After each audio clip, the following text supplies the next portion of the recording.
Yeah, just look at kids on a kindergarten playground. I have this candy, you have that candy. Want to switch? Yeah, absolutely. And people are better off. I mean, trade it makes you better off. And in terms of production, it rewards the people who are able to produce the best use of resources. So given that we have this global society that we live in, if you don't want resources wasted, trade is a great way to accomplish that.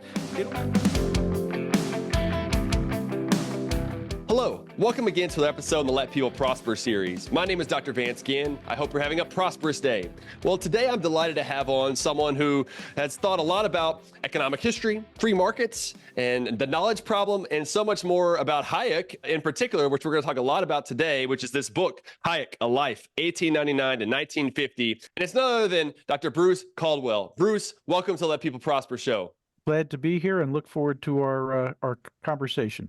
Well, great. I am too. It's really a pleasure to have you on the program. And for the audience, let me go ahead and start by giving them your bio, and then we'll jump right into it. So Professor Caldwell's research focuses on the history of economic thought with a specific interest in the life and works of the Nobel laureate, economist, and social theorist, F.A. Hayek.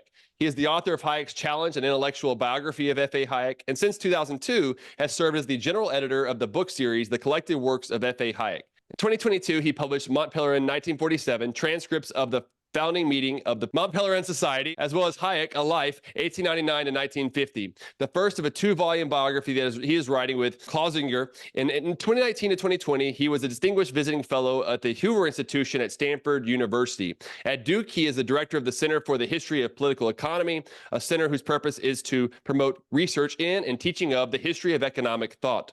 He earned his doctorate at the University of North Carolina, Chapel Hill. So with all that said, why do you do what you do every day? I'm a professor at Duke University. I'm an historian of economic thought. And the two things that I've been doing most since I've been at Duke, I originally started at UNC Greensboro. That's where I worked for a few decades. I came to Duke in 2008 to found and direct the Center for the History of Political Economy. With that hat, we have a number of programs at the center that is trying to promote history of thought. So we bring in young scholars who are interested in the history of economics, but we try to give them some training in how to write papers on the history of economics. We have a great archives at Duke, Economist Papers Archive, that many of them come here to work in. And we run summer programming that tries to help people set up a course in the history of economic thought. So that's one part of it. And the other part of it is my own research, which has principally been on in the past few decades on Friedrich Hayek. The biography is 1899 to 1950 is one half of the guy's life. So there's another volume too that's occupying me right now. It's an attempt to both talk about the person, but also to talk about his ideas and to put him in the context of his times. Who are the people he's agreeing with? Who are the people he's disagreeing with? What are their arguments? How did what he wrote, the stuff that's in the collected works, how did that come about? That's really kind of the question that I see the biography is trying to answer intellectually, and also who is this person who wrote all this stuff. So that's it in a nutshell. There's a lot to talk about with Hayek, which I want to get into that here soon. What are some of the reasons why you wanted to get into economic history? You know, a lot of the graduate programs nowadays have dropped the history of economics. I got my PhD in economics at Texas Tech University. They still had history of economics at that time, but a lot of the programs are dropping it, I think, unfortunately. So what got you interested in going into that direction, given maybe how some people are dropping it from their programs? Right. So my awareness of the fact that these things are being dropped from programs is one reason why I started the principal reason why I started the center here at Duke. I studied a lot of history and philosophy as well as economics when I was an undergraduate. I got to grad school and it was much more technical, but it didn't seem to provide actually that many more insights, frankly, than a good undergraduate education can produce. So one of the questions that I had in my mind when I was in grad school is, why is our graduate training so different from the stuff that I got as an undergraduate? And this got me interested in a field called economic methodology, which tries to answer the question, what does it mean to do science or do economics scientifically? And in studying that, I came to look at people whose ideas about how to do economics were slightly different from that of the mainstream.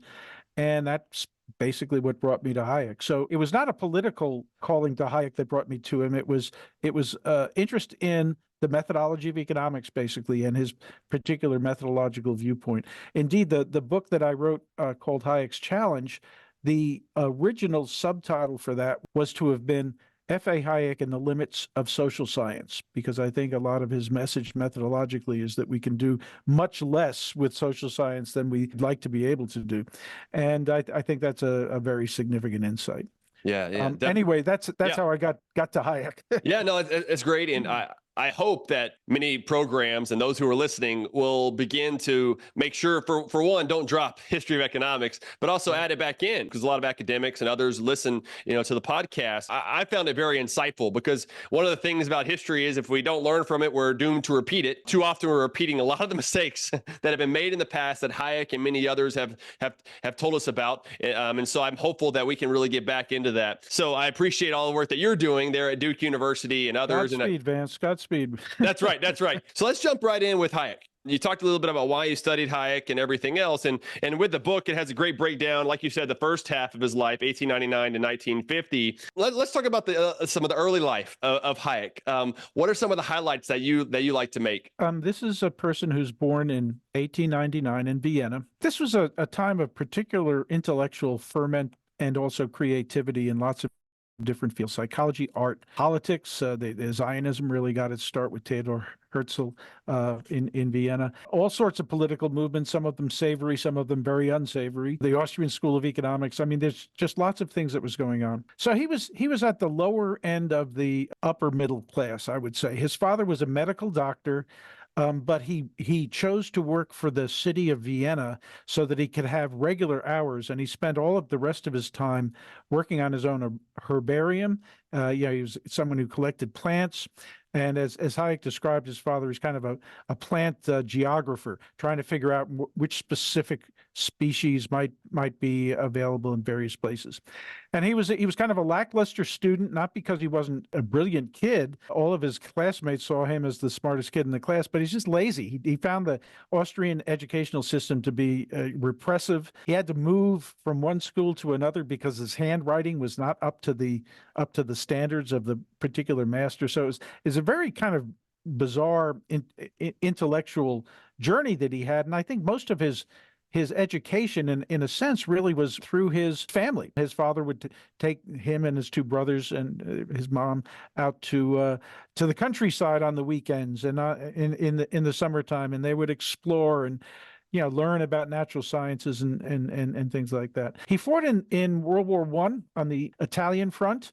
Most Americans think of All Quiet on the Western Front, but there's lots of different fronts in World War I, and the Italian Austrian front was a particularly significant one. I mean, it's something like 1 million people were killed. I mean, this is trench warfare once again. Yeah. And he had a couple of narrow escapes that we talk about in the book that were fun. After the war, he entered University of Vienna, and that's where he started to really explore lots of different sets of ideas. His initial interest was actually in psychology and also philosophy, but he ended up deciding to get the training that was basically the law school sort of training with a specialization in economics. There was no economics as a separate discipline at that time. It was something that you studied as one of the tracks in a law education. Although he encountered Ludwig von Mises, when he was at university, and he apparently took a seminar from him, he was much more important for Hayek after he finished his first degree,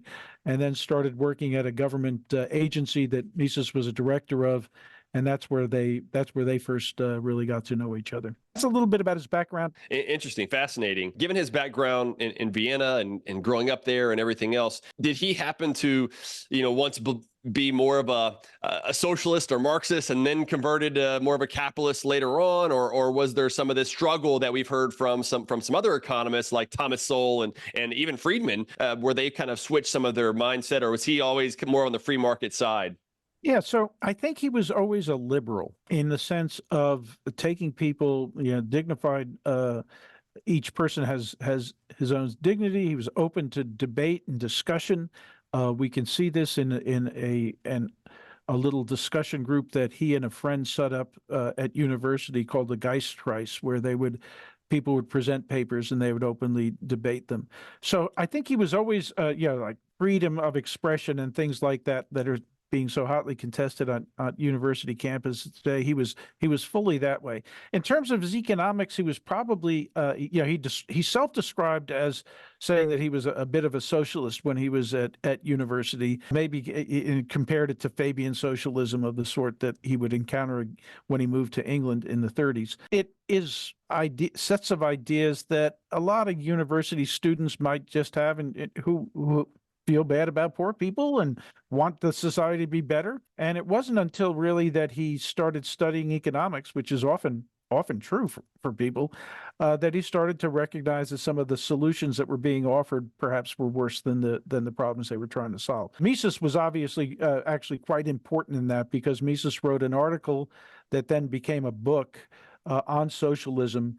And Hayek said that really, not right away, but started him on the road to weaning him off any enthusiasm for socialist ideas. Interesting. It's always fascinating to understand more about how these folks grew up and their thought process that may have evolved over time, given the people they meet, given the things that they learn. I know my own. I've done that. You probably have as well. Yes, and oftentimes we learn from our failures. I think that's something that Mike Munger and I talked quite a bit about. Is how you have these failures that happen that you've got to overcome, and then you learn from those experiences. And so when we're thinking about Hayek and the Hayekian view and kind of the background that happened there. And overall, Hayek's view is, I think, quite unique compared to a lot of other economists that are out there. But from your perspective and doing all the study and research on Hayek, how do you explain what his view is of the economy? I see him as making both a unique contribution, but also being in a stream of thought that reaches back to Adam Smith. Pete Boettke, who I know you've had on the program, makes the distinction between mainstream economics, which is whatever you might be studying in school at any given point in time in the 50s and the 70s today, and then mainline economics, which he sees as a tradition that describes what I call in my book, Hayek's Challenge, basic economic reasoning, the kind of stuff that you get as an undergraduate that is just true. I mean, I don't know any other way to say it. It just really helps to be able to look at the world and see, that this kind of intervention is going to have a really bad effect. It sounds great, but every time it's been tried, it's ended up with these unintended consequences that have been not what people hoped for, and indeed are quite the opposite of what people hoped for. So I think he is part of a tradition, and there are people alive today who are continuing in that tradition. You think of the public choice tradition that Mike Munger is in.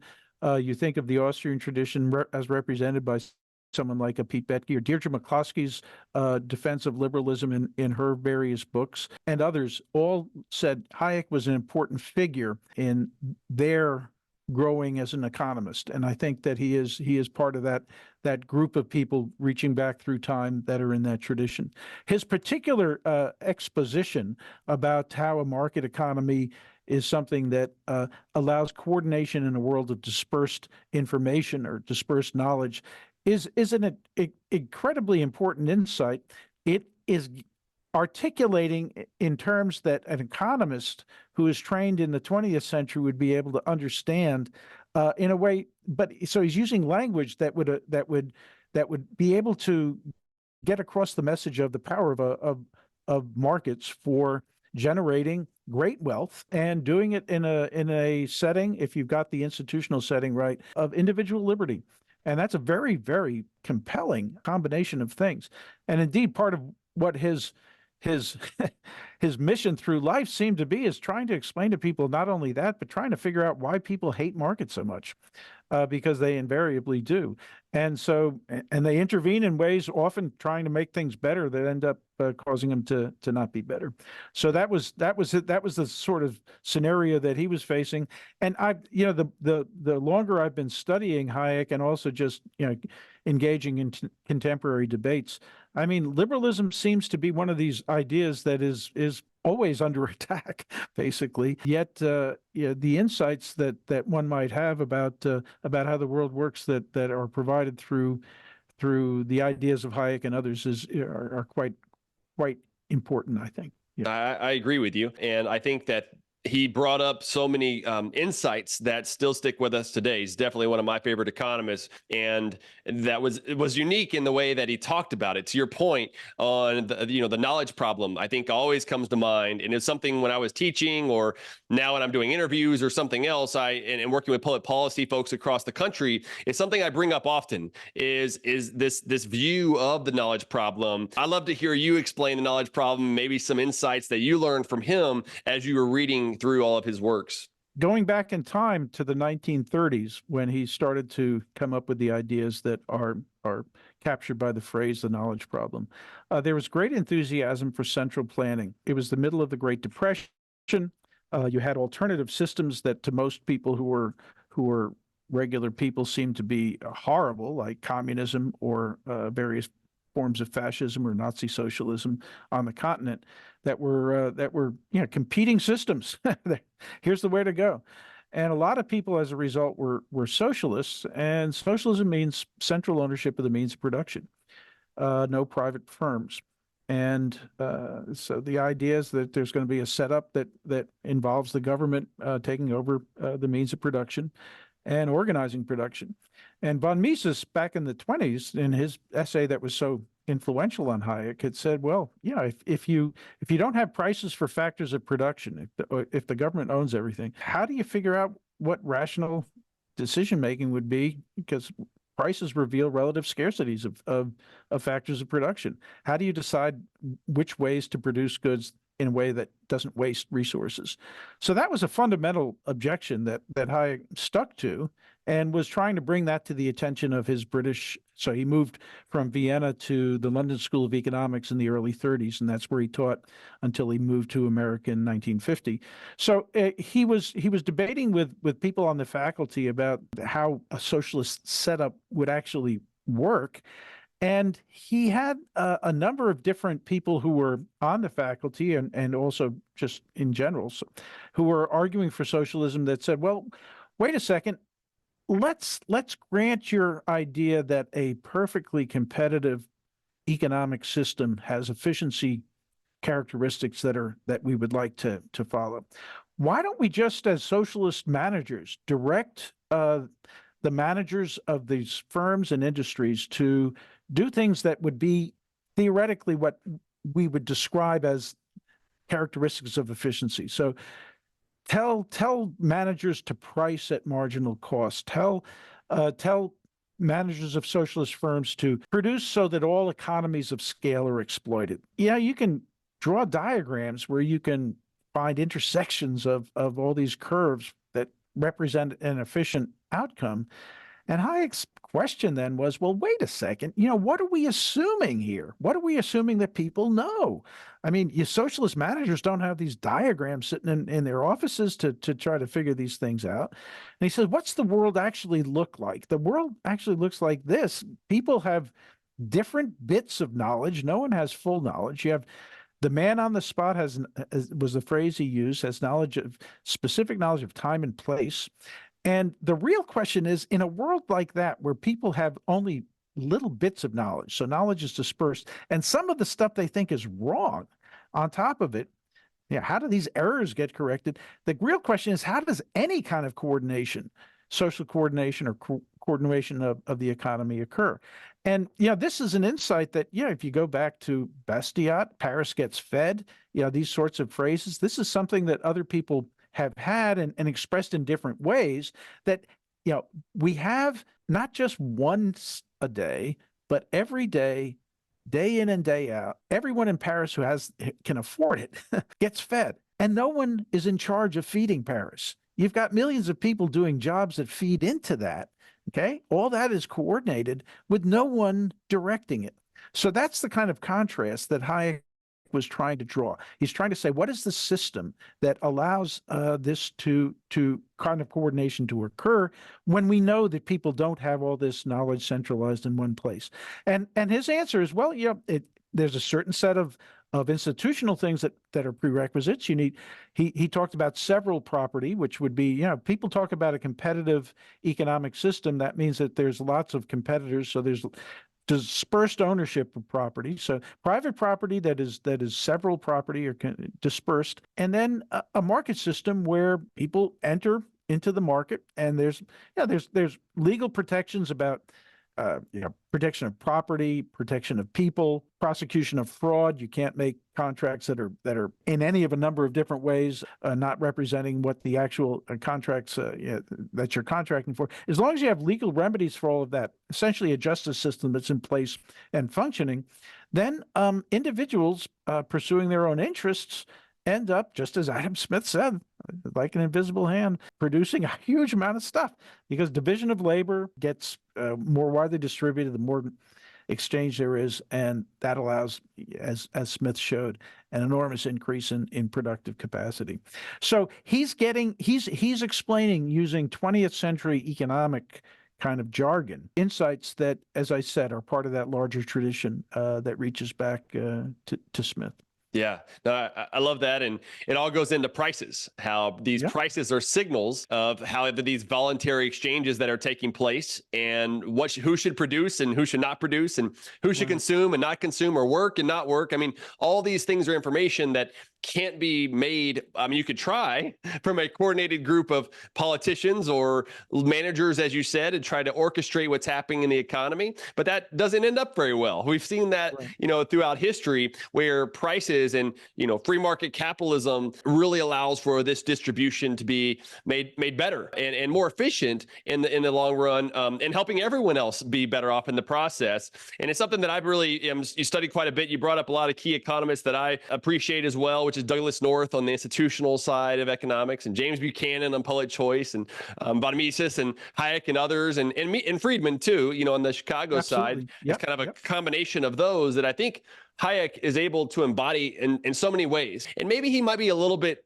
too dense with some of his wording compared to a Friedman, but I think that anyone can read it and learn from his works, The Fatal Conceit, and some others that are out there. But I wonder, and we were talking about this a little bit before we went on and started recording, but what are some of your favorite books or writings that he wrote that you would really recommend, to folks to be like, read this first? Yeah.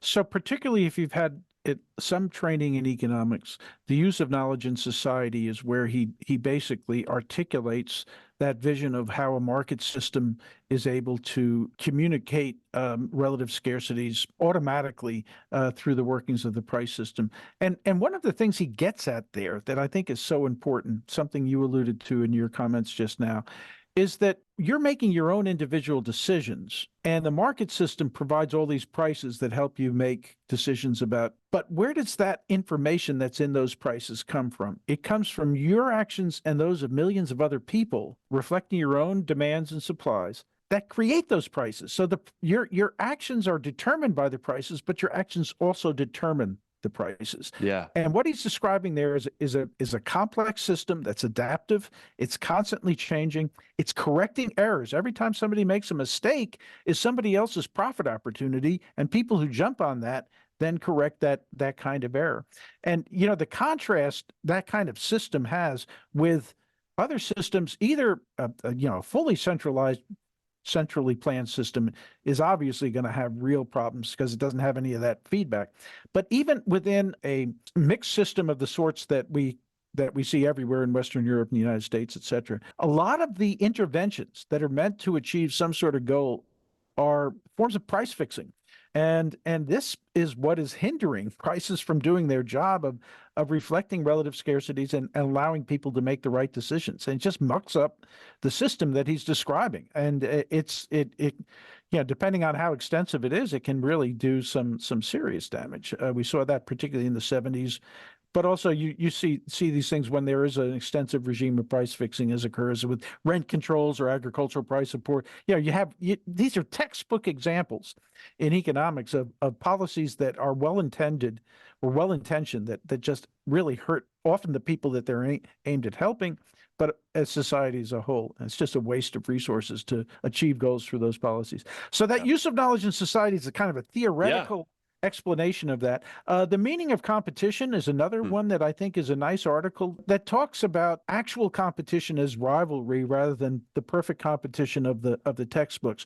One of the nice kind of pithy phrases that the Austrians use is that there's no consumer choice in consumer choice theory, and there's no competition in the theory of perfect competition. That these models that are attempting to model things that have to do with economics are often misleading about the market process in which real people and firms actually interact. For those who are more politically inclined, Individualism, True and False is a very nice piece. Also, The Intellectuals and Socialism is kind of his manifesto for why we need to try to promote a liberal order and why so many intellectuals, in fact, are not fans of liberalism.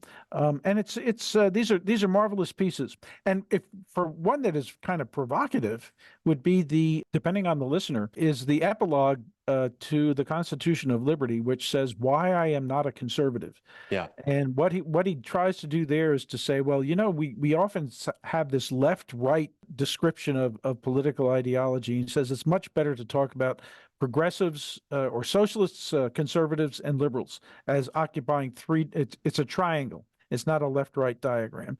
And he says often in terms of their enthusiasm for state intervention in the economy, conservatives and socialists are on the same page. It's just that they want intervention for different reasons. And I think, looking at the political landscape of today, this is an essay that is well worth reconsideration. Yep.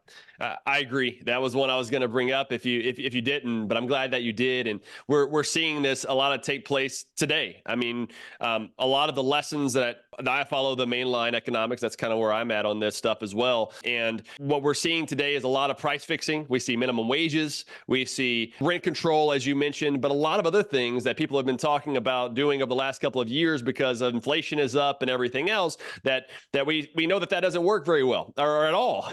And it makes the situation worse. If you look at back what happened with Nixon or other countries, time and again, we've tried this and it just doesn't work. But we've also seen that, that Hayek was really interested in was on free trade. And what we hear a lot from conservatives in particular is that we need more protectionism. We need tariffs. We need things of that nature, which are a step in the wrong direction from really what we need out there. But I guess, like you said, the politics really gets in the way because there's this fear that China or other countries will take us over or have some military preferences or rankings that are going to be higher than us over time. So we've got to go after them in some way. The other one is on immigration. I mean, you can kind of go through a lot of these key issues where we're allowing for politics to take the role instead of looking at the key economic insights that we've been learning for so long. I wonder, and kind of how we're wrapping up here, Bruce, is what are some of the implications that we should take from his work? But given the issues of the day, the hot topics that we have that are going on today, what should we learn from Friedrich Hayek? So he was a great proponent of free trade, as people like that are within that tradition that we take from Adam Smith through Friedman and Hayek. So absolutely right. And it's because, trade is a wonderful way of, just look at kids on a kindergarten playground. I have this candy, you have that candy. Want to switch? Yeah, absolutely. And people are better off. I mean, trade it makes you better off. And in terms of production, it rewards the people who are able to use the best use of resources. So given that we have this huge either national or global society that we live in, if you don't want resources wasted, trade is a great way to accomplish that. It also enhances competition. I mean, people worry about big corporations. The biggest constraint on a corporation is that it faces some sort of foreign competition. And that's precisely why so many politicians end up defending protectionism, because if you can't compete, your jobs are gonna be gone. Well, that's right. I mean, so what should we say? Let's not compete and just sit back and just great if I protect me, but you generalize that across all the people. Everybody's protected. It's a horrible outcome. Similarly for immigration, I mean, certainly this is one of the things that really distinguishes liberals from lots of others is that the idea that it needs to be orderly. I mean, the idea of illegal immigration, people just pouring over the border and being admitted is not something that is attractive. But the idea of my mother's side of the family, they were from Central Europe. They immigrated at the turn of the previous century And yeah, there's hardworking people. You look at the folks who are at our borders who are desperately using all of their resources to try to get into America to do what? To work. I mean, that's what they're coming here to do. They want to have a life, and getting out of the way of that is I think very very important. A liberal principle it is astounding to me that this is that so little has been done about this problem that has existed particularly on our southern border for all these years. I mean, Yep. it's really it's despicable in my view. Yeah, I agree with you. I think it's a humanitarian crisis that has been created by government. And then somehow we think that government can solve the problem and it's interesting too, because going back to the knowledge problem and some of our discussion here is that many people will argue that these are market failures, right? Yeah, right. Whether it's immigration, whether it's trade, whether it's healthcare, whether it's education, that these are market failures, but then they forget to see who's behind the curtain of causing these problems is government. Right. These are government failures and not market failures. And I think if we had more insights from Hayek, we would better understand what's going on in the economy. And instead of having a top-down, heavy-hand approach, we would let people, which is really what free markets are. Free markets are free people that are coordinating together and trading with one another. And we should have more of that, not less, throughout all of the industries in our economy, because that's what's going to allow people to have more freedom and more prosperity. And so as we're really wrapping up here now, why are you hopeful or not very hopeful about, peace and prosperity in the future, given your knowledge and insights and things that are going on today, that you'd want to leave the audience with? Yeah, so I'm optimistic on two counts. First of all, studying history shows that there were times when it was much worse. There is Putin out there, but there used to be Stalin, there used to be Hitler. Just go down the list of various problems. Yeah, we did have inflation. They had hyperinflation in Germany and Austria at the beginning of the 1920s. So the sorts of things that people faced at various points in time were much worse than they have been than what we're facing now. Number one, and number two, I have great faith in just regular people. Regular people, actually, they just want to get on with their lives. And they maybe they don't like their work, but they'll work because they want to provide for their families and enjoy the benefits of a free society.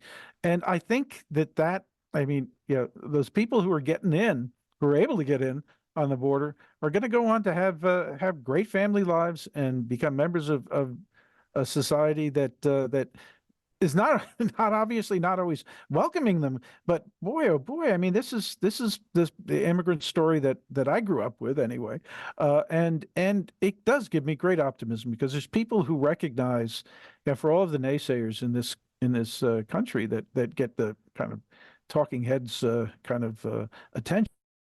The regular people out there are, I think, by and large, just regular people, and I've got a lot of confidence in regular people.